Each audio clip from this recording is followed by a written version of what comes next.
জন্মাষ্টমীতে ভগবানকে খুশি করার জন্য ব্রাহ্মমুহূর্তে শয্যা ত্যাগ করে শুচি শুদ্ধ হয়ে ভগবানের আরতিতে, মঙ্গল আরতিতে অংশগ্রহণ করতে হয়।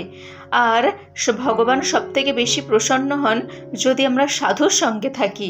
জন্মাষ্টমী ব্রত পালন করে সাধু সঙ্গ করতে হয়, আর ভগবানের গুণকীর্তন শ্রবণ করতে হয় সাধু মুখে, আর বেশি করে হরিনাম সংকীর্তন করতে হয়।